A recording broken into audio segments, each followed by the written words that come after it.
June 2వ తేదీ 2025 ఆదిలాబాద్ జిల్లాలో బంగారుగూడ అన్నటువంటి ఒక ప్రాంతంలో జరిగినటువంటి ఒక సంఘటన ఏమిటంటే, ఒక అతను కొత్తగా ఇల్లు కడుతున్నాడు.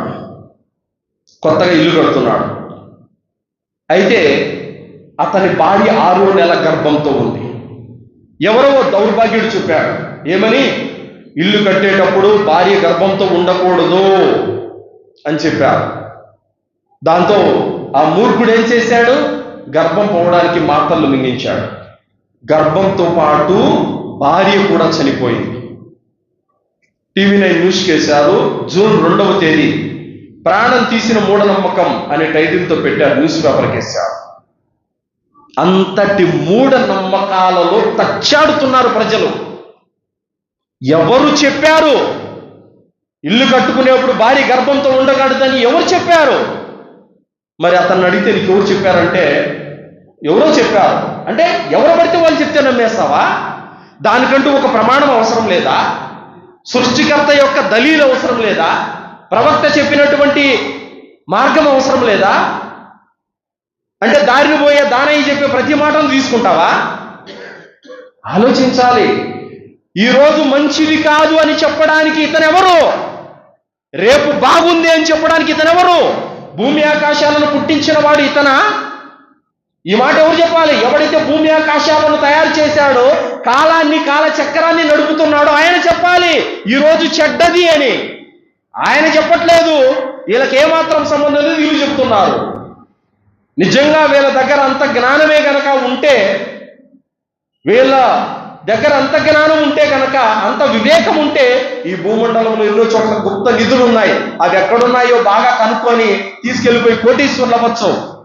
ఎన్ని మూఢనమ్మకాలంటే సోదరులారా, సూర్యగ్రహణం, చంద్రగ్రహణం రోజున ఆడబిడ్డల్ని బలిచ్చే వాళ్ళు ఎంతమంది, కడుపుతో ఉన్న భార్యలను బలిచ్చే వాళ్ళు ఎంతమంది, ముసలమ్మలను బలిచ్చే వాళ్ళు ఎంతమంది? సూర్యగ్రహణం, చంద్రగ్రహణం రోజున పొద్దున్నే తెల్లవారితే పేపర్ తిరిగేయండి, ఎన్ని దారుణాలు చూడాల్సి వస్తుందో. అంతటి మూఢనమ్మకాలు మన దేశంలో తచ్చాడుతున్నాయి సోదరులారా. కావున గ్రంథ జ్ఞానం కలిగిన ఏ ముస్లిం కూడా ఈ మూఢనమ్మకాలను నమ్మకూడదు. నమ్మాడంటే గనక అతను ముమ్మాటికి షిర్కుకు పాల్పడినట్టే సోదరులారా. కావున ఏదైనా నువ్వు ఒక పని చేయాలనుకున్నప్పుడు, ఏదైనా ఒక కార్యం చేయాలనుకున్నప్పుడు, అంటే నువ్వు కొత్తగా ఇల్లు కట్టుకోవాలన్నా, నువ్వు పెళ్లి చేయాలన్నా, అలాగే బిడ్డ పుట్టినప్పుడు అకీకా చేయాలన్నా, ఏం చెయ్యాలన్నా నువ్వు చూడాల్సింది ముహూర్తాలు, వాస్తులు, క్యాలెండర్లో యమగండము, రావు కాలం. ఇది కాదు. అల్లా మీద నువ్వు భరోసా పెట్టాలి. అల్లా తాలా సూరే ఆల్ ఇమ్రాన్ 159వ ఆయతలో ఏమంటున్నాడు?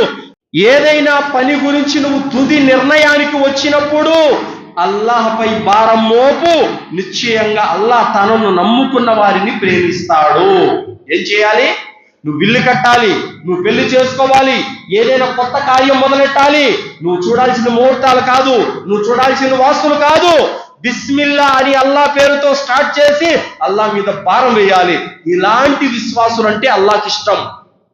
పంచాంగాలు చూసేవాళ్ళు, వాస్తులు చూసేవాళ్ళు, ముహూర్తాలు చూసేవాళ్ళు, యమగండం, రావు కాలం చూసి పనులు మొదలు పెట్టే వాళ్ళంటే అల్లాకి ఇష్టం లేదు. అల్లాను నమ్ముకొని ఏ టైంలో నదిగు, ఏ రోజు నదిగు, ఏ వారమన్నా చేయి, ఏమి ఇబ్బంది లేదు. ఎందుకు?